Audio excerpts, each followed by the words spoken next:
فرزند زہرا یہ حالات برے ہیں۔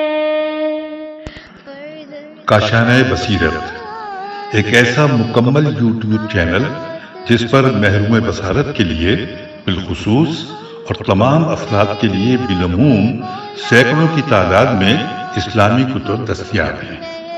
لہذا گزارش ہے کہ آپ اپنی ذمہ داری نبھاتے ہوئے کاشانہ بصیرت کو سبسکرائب کرنے کے ساتھ ساتھ بیل آئیکن کو پریس کیجیے تاکہ آپ علم کے حصول کے ساتھ ساتھ مذہب اہل بیت کی اشاعت میں بھی اہم کردار ادا کرتے رہیں۔ کاشانہ بصیرت۔ فرزند زہرا یہ حالات برے ہیں۔ بسم اللہ الرحمن الرحیم۔ السلام علیکم سامعین، کاشانہ بصیرت کا یوٹیوب چینل میں سیمی زوار ہم مل کر پڑھ رہے ہیں کتاب سوگ نامہ آل محمد صلی اللہ علیہ وآلہ وسلم حصہ دوم، اور یہ ہے ریڈنگ کا پارٹ نمبر 22۔ کتاب کے صفحہ نمبر 322 پر ہم پہنچ گئے ہیں اور یہاں پر ریڈنگ کا آغاز کرنے جا رہے ہیں۔ عنوان ہے 11 محرم کے مصائب پر ایک نظر۔ لکھا ہے ارباب مقاتل نے لکھا ہے کہ جب مسافرہ شام مظلوم بھائی کی بریدہ لاش کے قریب آئی تو آپ سلام اللہ علیہ نے بارگاہ الہی میں خلوص دل کے ساتھ اس طرح دعا کی کہ بار الہ میری اس قلیل سی قربانی کو اپنی بارگاہ میں قبول فرما۔ پھر لکھا ہے کہ جب ام المصائب بی بی سلام اللہ علیہ نے اپنے بھائی شہید کربلا کی لاش پر دلسوز مصائب اور دلوں کو ہلا دینے والے بیان کیے تو دشت کربلا میں عجیب سا منظر پیدا ہو گیا۔ مظلومہ سلام اللہ علیہ کے قیامت خیز بہنوں نے ہر اپنے پرائے کو رلا دیا۔ اور ایک دوسری روایت کے مطابق انورٹڈ کاما کہ ہم نے یہاں تک دیکھا کہ یزیدی سپاہ کے گھوڑوں کی آنکھوں سے اشک جاری ہو کر ان کے سموں پر بہہ رہے تھے، انورٹڈ کاما کلوز۔ جب شہید کربلا کی بہن سیدہ ام کلثوم سلام اللہ علیہ نے اپنے بھائی کے جسم کو ٹکڑے ٹکڑے کربلا کی تپتی ہوئی ریت پر دیکھا تو آپ سلام اللہ علیہ اپنے جد امجد رسول اکرم صلی اللہ علیہ وآلہ وسلم کی یاد میں کھو گئیں، اور آپ نے اپنے نانا بزرگوار صلی اللہ علیہ وآلہ وسلم کو اس طرح مخاطب کیا: اے رسول خدا، آپ صلی اللہ علیہ وآلہ وسلم اپنے بیٹے کے جسم اطہر پر نگاہ تو کریں جو بغیر غسل کے تپتی ہوئی زمین پر پڑا ہے، اڑتی ہوئی ریت کے ذرے بدن کا کفن ہے اور خون کا غسل جو آپ علیہ السلام کی رگوں سے جاری ہوا۔ اے جد بزرگوار صلی اللہ علیہ وآلہ وسلم، آپ اپنی اولاد کو دیکھیں تو صحیح کہ ہمیں قیدی بنا کر بڑی بے ادبی اور گستاخی سے شہداء کے لاشوں سے گزار رہے ہیں اور شہداء کے چاند جیسے چہروں کو نیزوں پر بلند کر کے لے جا رہے ہیں، انورٹڈ کاما کلوز۔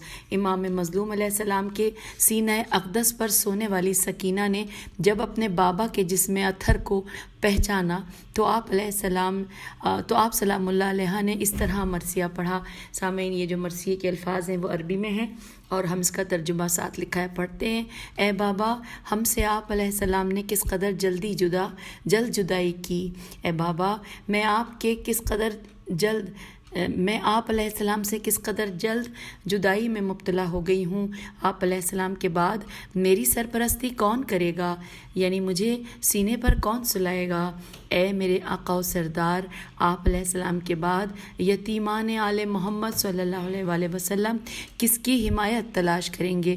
مستورات جن کا سرپرست کوئی نہیں، اب کس کی پناہ طلب کریں۔ اے جد بزرگوار، قبر سے اٹھیں اور دیکھیں کہ آپ صلی اللہ علیہ وآلہ وسلم کے محبوب کا چہرہ زخمی اور خون سے غلطاں ہے۔ یہاں پر حوالہ ہے کبریت الاحمر اسلامیہ، صفحہ نمبر 118، 119 اور 376، اور اس کے بعد کچھ اشعار یہاں پہ لکھے ہیں جو کہ فارسی میں ہیں۔ ہم ترجمہ پڑھنے کے لیے پیج 324 پر آ گئے ہیں۔ انورٹڈ کاما: اے آسمان، کیا تجھے خبر نہیں کہ تو نے کیا ظلم کیا ہے اور کینہ و بغض کی وجہ سے تو نے کیا کیا ستم ڈھائے ہیں۔ حسین علیہ السلام کے قتل کرنے سے تو نے یزید کا مقصد پورا کر دیا ہے۔ ذرا دیکھ کہ تیرا اسے قتل کرنے سے کس کس کا دل خوش ہوا ہے۔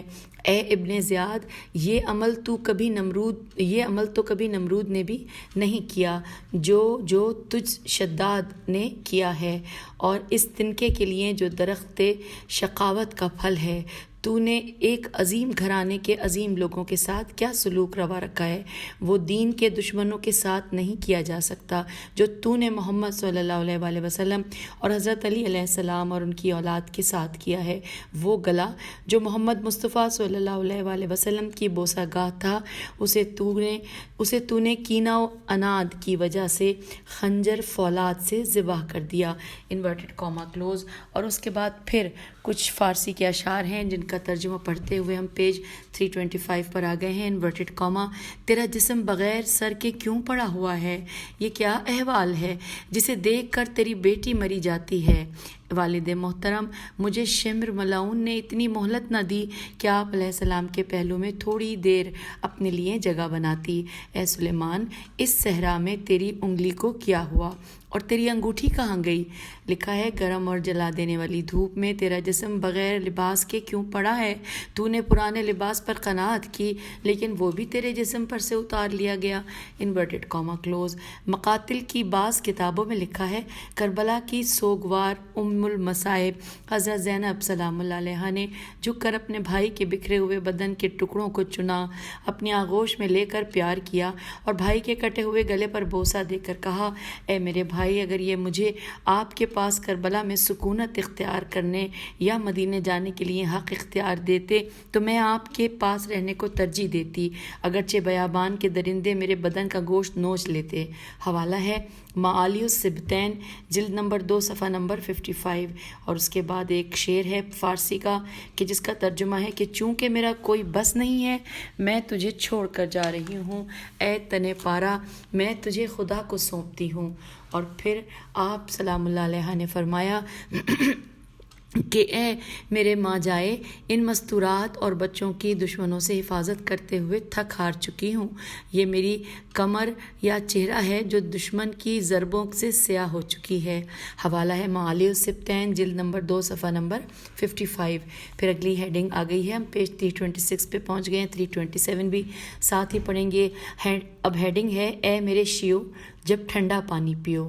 لکھا ہے مصباح کف امی کاف فے عین میم چھوٹی ایر سے منقول ہے کہ جب حضرت سکینہ سلام اللہ علیہ نے اپنے مظلوم بابا کی لاش کو پہچان لیا تو آپ نے اپنے بابا کے جسم اطہر کو اپنی آغوش میں لیا اور آپ پر شدت غم کی وجہ سے غشی طاری ہو گئی۔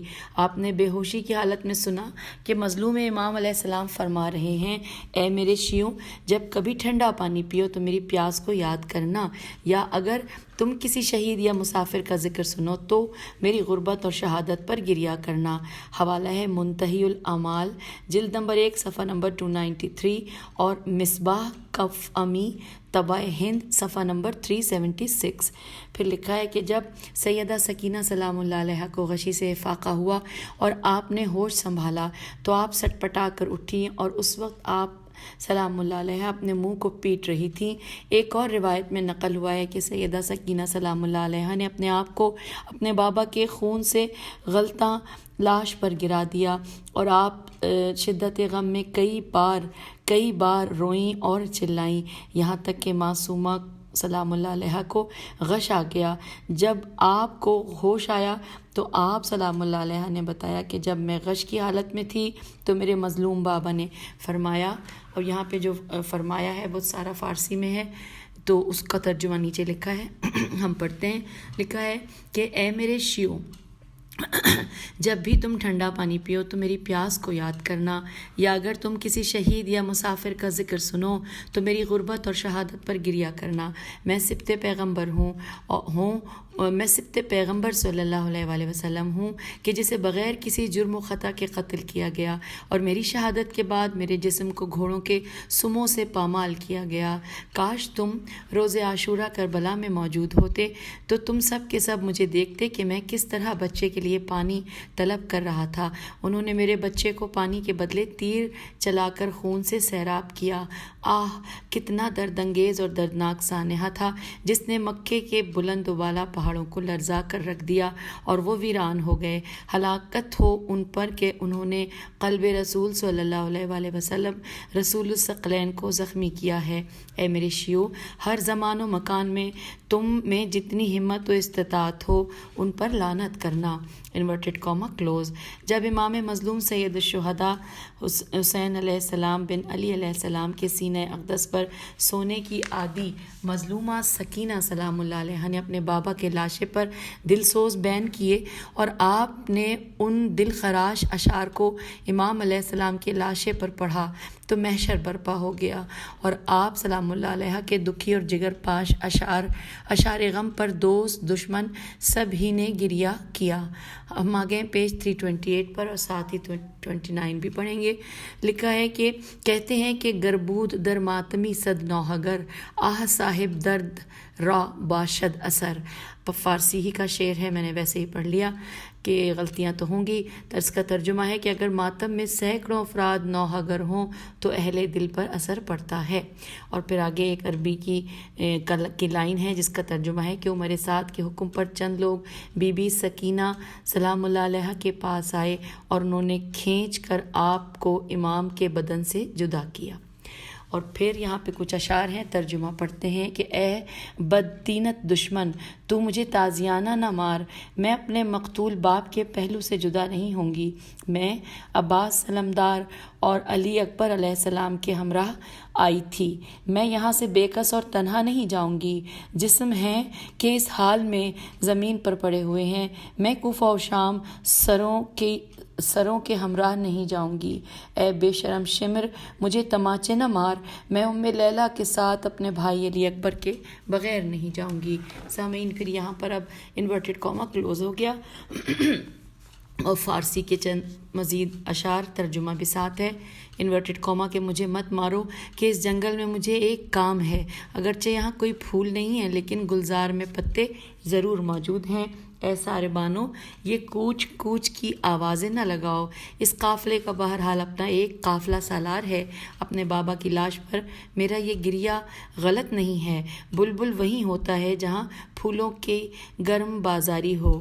بابا، آپ علیہ السلام کو معلوم نہیں کہ آپ علیہ السلام کی اس انجمن میں ایک مرغ گرفتار ہے جس کے پر و بال جل چکے ہیں۔ انورٹڈ کاما کلوز ہو گیا اور اب اگلی ہیڈنگ ہے سید سجاد علیہ السلام شہداء کی لاشوں پر۔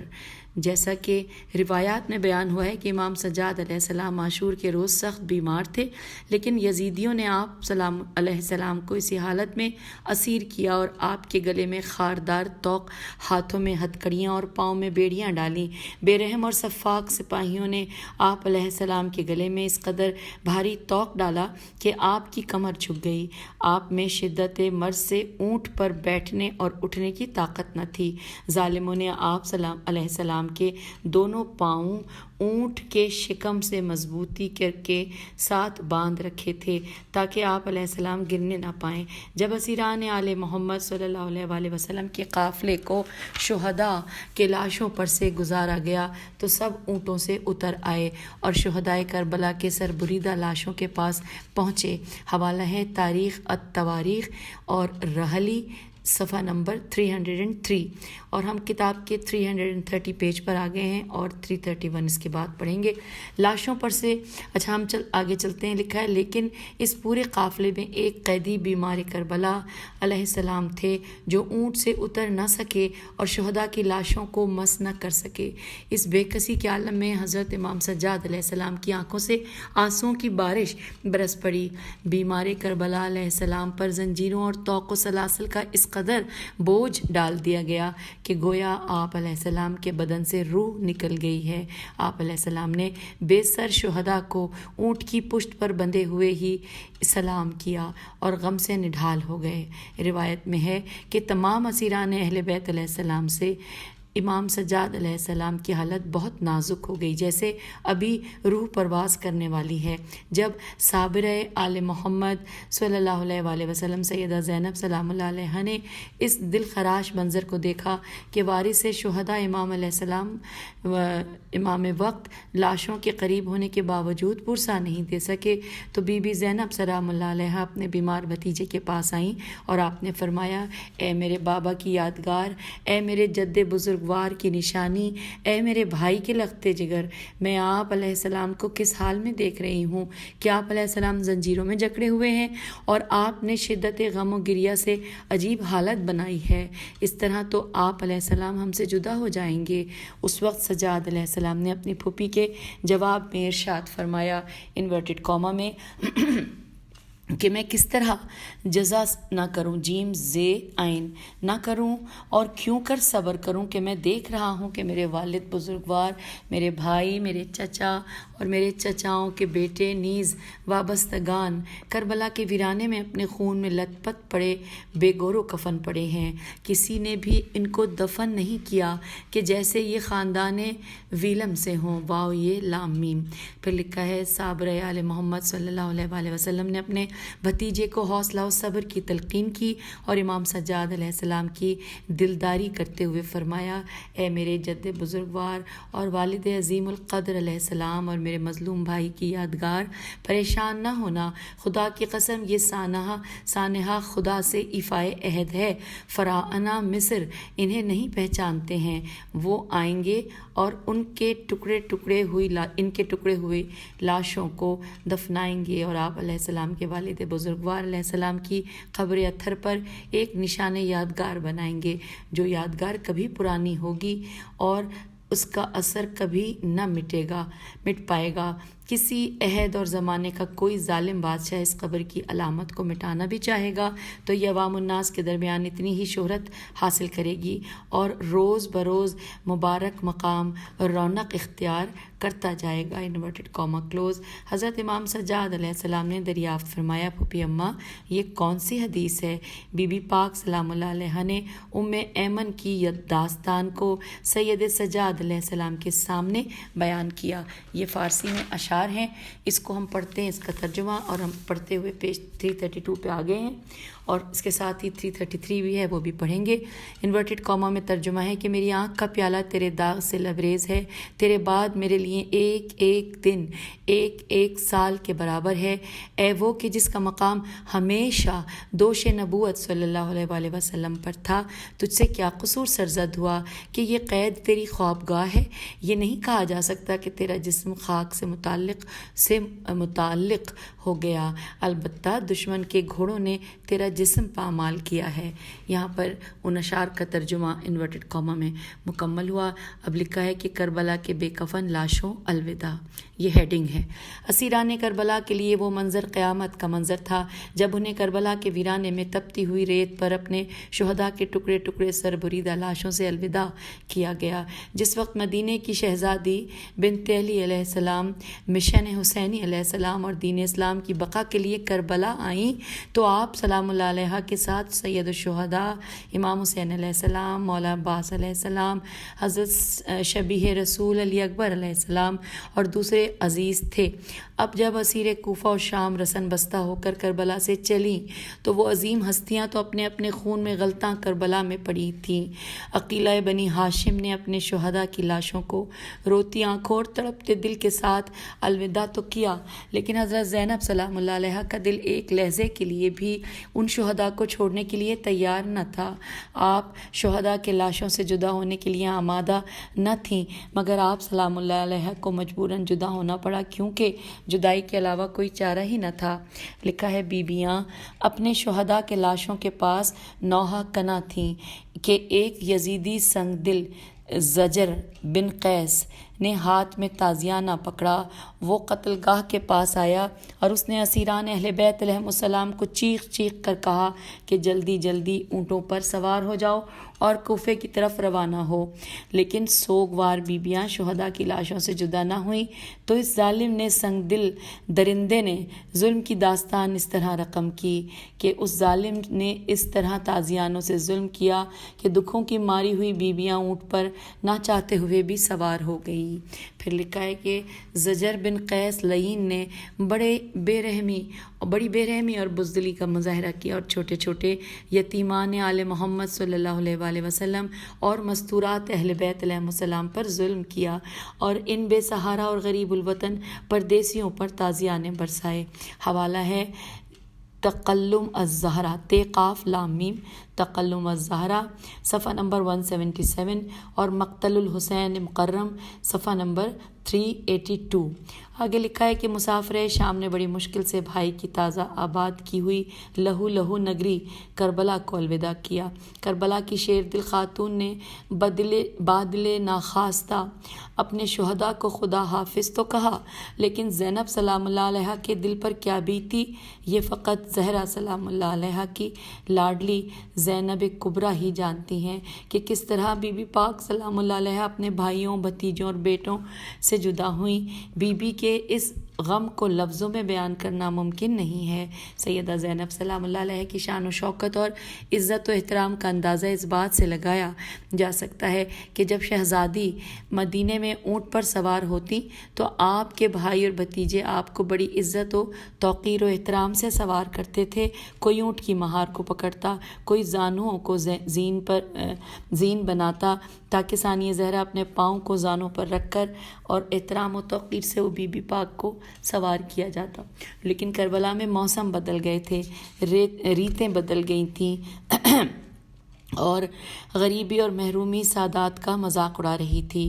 آج زینب سلام اللہ علیہا جیسی پردہ دار خاتون کو تازیانے کے زور سے سوار کیا جا رہا تھا اور مسافران کربلا شمر، خولی اور زجر بن قیس کے ظلم سہ رہے تھے۔ اور اب یہاں پر سامعین کچھ اشعار ہیں جو کہ فارسی میں ہیں، اور اس کا ترجمہ پڑھنے کے لیے ہم پیج 334 پر آ گئے ہیں اور 335 پر بھی اگلے جو نظم ہے فارسی کی اس کا ترجمہ پڑھیں گے۔ آئیے پہلے اس پہ پڑھتے ہیں۔ لکھا ہے کہ اے زینب سلام اللہ علیہا کہ ہم سفر خدا حافظ ہم جاتے ہیں، اے سر زینب سلام اللہ علیہا کے تاج خدا حافظ ہم جاتے ہیں۔ اگر تیرا جسم کربلا میں بے سر رہ گیا تو ہم بغیر چادر کے سربراہ نہ جا رہے ہیں، خدا حافظ اے محبوبوں کے بادشاہ، اے بے لباس پیاسے ہم تیرے کوچے سے پریشان حال جا رہے ہیں، خدا حافظ ہم سب پریشان ہیں اور سرگزشتہ و حیران ہیں، بن پالان اونٹوں پر بیٹھ کر جا رہے ہیں، خدا حافظ۔ اور اب یہاں پہ جو اگلی نظم ہے اشعار ہیں فارسی میں، ان کا ترجمہ ہے کہ اے میرے بے سر بھائی اٹھو، میں کوفہ و شام کی طرف جا رہی ہوں، میرے سر پر خاک ہے، اپنی جگہ سے اٹھو اور بہن کو محمل میں بٹھا کے تیرے بارے میں تیرے دشمن سے اب کوئی تشویش نہیں ہے، اٹھ اے بھائی، شفقت بھری نظروں سے مجھے دیکھ، راستہ طویل ہے اور میں بیچاری پہلی بار مصروف سفر ہوں، اب جب کہ تیرے ہاتھ ہی نہیں ہے تو ہماری دستگیری کر سکے تو ہماری قید کے غم کا علاج کر، اگر میں تیری لاش کو محبت کی وجہ سے خاک کے حوالے نہ کروں تو بھائی مجھے معاف کر دینا، اس کے علاوہ کوئی اور چارہ کار نہیں ہے، وقت نہیں کہ تیری لاش کو اور دیکھوں، تیرے پارا پارا جسم کا خدا ہی حافظ۔ اور یہاں بریکٹ کلوز ہو گیا۔ حوالہ ہے جودی جیم واو دال چھوٹی جودی خراسانی۔ اب اگلی ہیڈنگ آ گئی ہے شہدائے کربلا کی تدفین۔ لکھا ہے متعدد روایات کے مطابق یہ حدیث واضح ہے کہ امام معصوم علیہ السلام کو دوسرا امام علیہ السلام ہی دفن کر سکتا ہے، غیر معصوم امام علیہ السلام کی تجہیز و تکفین کے مقدس مراحل کو انجام نہیں دے سکتا۔ حوالہ ہے اسبات الوصیہ مسعودی صفحہ نمبر 183۔ یہی وجہ ہے کہ جب 8ویں امام علی رضا علیہ السلام کے والد بزرگوار حضرت امام موسیٰ کاظم علیہ السلام شہید ہوئے تو اس وقت امام رضا علیہ السلام مدینے میں تھے۔ آپ علیہ السلام اپنے والد بزرگوار علیہ السلام کے کفن و دفن اور دیگر امور کو انجام دینے کے لیے بغداد آئے اور خود یہ مراسم بجا لائے۔ اس زمانے میں اکثر لوگ اس بات سے بالکل لوگ اس بات کے بالکل قائل نہ تھے اور وہ اس موضوع پر ہرگز یقین نہ رکھتے تھے۔ حضرت امام علی رضا علیہ السلام نے اس موضوع پر ایک شخص علی ابن ابی حمزہ سے مناظرہ کیا اور آپ نے اسے فرمایا کہ مجھے بتاؤ کہ آیا حسین ابن علی علیہ السلام امام تھے یا نہیں؟ اس نے کہا کہ امام تھے۔ تو امام علیہ السلام نے فرمایا کہ آپ علیہ السلام کو دفن کس نے کیا؟ اس نے کہا امام سجاد علیہ السلام نے۔ اب ہم یہ پڑھتے ہوئے پیج 336 اور 337 پہ آگے لکھا، امام رضا علیہ السلام نے فرمایا کہ اس وقت امام سجاد علیہ السلام کہاں تھے؟ تو علی بن ابی حمزہ نے کہا کہ اس وقت امام علیہ السلام کوفے کے زندان میں اسیر تھے، داروغہ زندان کو معلوم بھی نہ ہوا اور امام علیہ السلام زندان سے باہر آ کر کربلا پہنچ گئے۔ پھر لکھا ہے کہ امام رضا علیہ السلام نے فرمایا کہ کس نے امام سجاد علیہ السلام کو یہ امکان دیا تھا کہ آپ علیہ السلام کوفے کے زندان سے کربلا جائیں اور اپنے والد بزرگوار کے بدن اطہر کو دفن کریں؟ میں بھی صاحب امر ہوں، میرے لیے تو بغداد جانے کا امکان بھی تھا کیونکہ میں زندان میں اسیر نہ تھا۔ حوالہ نوٹ کیجئے، مقتل الحسین مکرم، صفحہ نمبر 397۔ اور اب اگلی ہیڈنگ ہے شہدائے کربلا کو کس طرح دفن کیا گیا۔ لکھا ہے سید نعمت اللہ جزائری نے عبداللہ اسدی سے روایت نقل کی ہے کہ جسے ہم ذیل میں اختصار کے ساتھ بیان کر رہے ہیں کہ جب مظلوم کربلا علیہ السلام اور آپ علیہ السلام کے باوفا ساتھیوں کو بڑی بے دردی سے شہید کر دیا گیا تو عمر سعد نے اپنی ہلاک ہونے والی سپاہ پر نماز پڑھی اور انہیں دفن کیا، اور دوسری طرف امام مظلوم علیہ السلام اور آپ علیہ السلام کے باوفا ساتھیوں کو بے گور و کفن کربلا کی تپتی جھلستی ریت پر پڑے رہنے دیا، اور اس کے بعد اہل بیت علیہ السلام کو اسیر کر کے کوفے کی طرف روانہ کر دیا گیا۔ قبیلہ بنی اسد نہر القمہ کے پاس ایک دیہات میں رہتے تھے۔ بنی اسد کی عورتیں مقتل گاہ میں آئیں، انہوں نے ٹکڑے ٹکڑے ہوئے بدنوں کو دیکھا تو وہ سمجھ گئیں کہ انہیں ابھی ابھی شہید کیا گیا ہے، کیونکہ ان شہداء کے جسموں سے خون بہہ رہا تھا۔ بنی اسد کی عورتیں اس قیامت خیز منظر کو دیکھ کر حیران و پریشان رہ گئیں۔ وہ اسی پریشانی کے عالم میں اپنے مردوں کے پاس گئیں اور یہ ظلم بھری داستان ان کے سامنے بیان کی، اور پھر انہوں نے اپنے مردوں سے کہا کہ تم رسول خدا صلی اللہ علیہ وآلہ وسلم اور امیر المومنین حضرت علی علیہ السلام اور سیدہ فاطمہ زہرا سلام اللہ علیہ سے کیا عرض کرو گے کہ تم نے امام مظلوم علیہ السلام اور حجت خدا کی اپنے نیزوں، تلواروں اور تیروں سے حفاظت کیوں نہ کی؟ ان پاک ہستیوں کا دفاع کیوں نہ کیا؟ بنی اسد کے مردوں نے کہا کہ ہم بنی امیہ کے ڈر اور خوف سے مدد نہ کر سکے، لیکن اس وقت ہم پریشان ہیں کہ ہم نے آل رسول صلی اللہ علیہ وآلہ وسلم کی حمایت کیوں نہ کی؟ عورتوں نے کہا کہ تم نے خاندان رسول صلی اللہ علیہ وآلہ وسلم کی حمایت نہ کر کے سعادت سے محرومی اختیار کی ہے، لہٰذا اب اٹھو اور جلدی سے ان پاک لاشوں کو دفن کرو تاکہ تم خاندان عصمت و طہارت کی مدد نہ کر کے جو بزدلی اور کم عقلی کا مظاہرہ تم نے کیا ہے وہ کچھ تو دھل جائے۔ بنی اسد کے مردوں نے کہا کہ ہمیں آپ علیہ السلام کی یہ پیشکش قبول ہے۔ وہ اٹھے اور انہوں نے ہاتھوں میں بیلچے لیے اور مقتل کی طرف روانہ ہوئے۔ انہوں نے ارادہ کیا کہ وہ سب سے پہلے امام حسین علیہ السلام کی لاش کو دفن کریں، لیکن وہ امام مظلوم علیہ السلام کی لاش کو پہچان نہ سکے کیونکہ شہداء کے سر تو کاٹ دیے گئے تھے۔ وہ حیران و پریشان کھڑے تھے کہ کیا کریں۔ انہوں نے اچانک دیکھا کہ ایک گھوڑا سوار ان کی طرف آیا جس سے ان کی واقفیت نہ تھی۔ اس نے انہیں کہا کہ تم یہاں پر کیوں آئے ہو؟ تو بنی اسد کے لوگوں نے کہا کہ ہم ان لاشوں کو دفن کرنے کے لیے آئے ہیں، لیکن جسموں کی پہچان نہیں ہو رہی۔ یہ سوار امام سجاد علیہ السلام تھے۔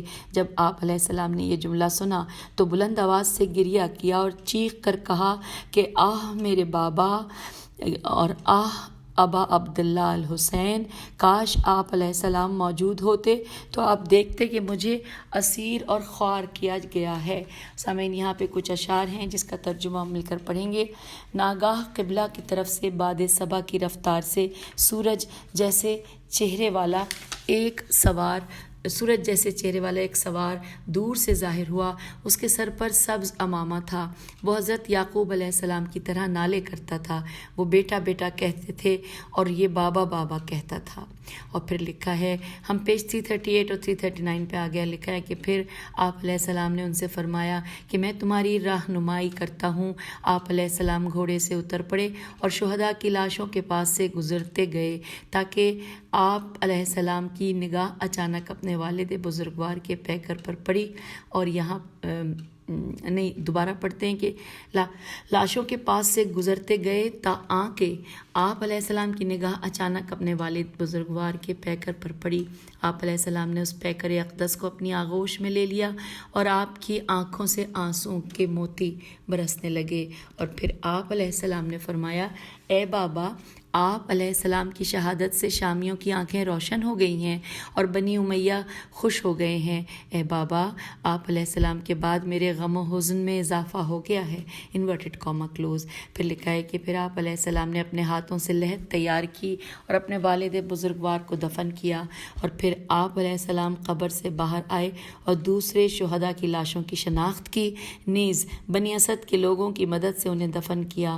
علامہ مجلسی نے بہار میں امام محمد باقر علیہ السلام سے روایت کی ہے کہ بنی اسد کے لوگ قتل گاہ میں حیران اور سرگرداں کھڑے تھے کہ ٹکڑے ٹکڑے اجساد ابدان مطہرہ کو دیکھ رہے تھے. کربلا کی تپتی ریت پر ان مقدس لاشوں کو دیکھ کر وہ سب موسم برسات کے بادلوں کی طرح آنسو بہانے لگے کیونکہ لاشوں کی ایسی حالت ہو چکی تھی کہ معلوم نہ ہوتا تھا کہ آقا کون ہے اور غلام کون، باپ کون ہے اور بیٹا کون. وہ پریشان کھڑے تھے کہ ایک نقاب پوش سوار وہاں پہنچ گیا اور انہوں نے پوچھا کیوں حیران و پریشان کھڑے ہو؟ بنی اسد کے لوگوں نے عرض کیا ہم ان شہیدوں کو دفنانے کے لیے یہاں آئے ہیں لیکن کسی کو پہچانتے ہی نہیں، اس لیے حیران و پریشان ہیں کہ انہیں کس طرح دفن کریں.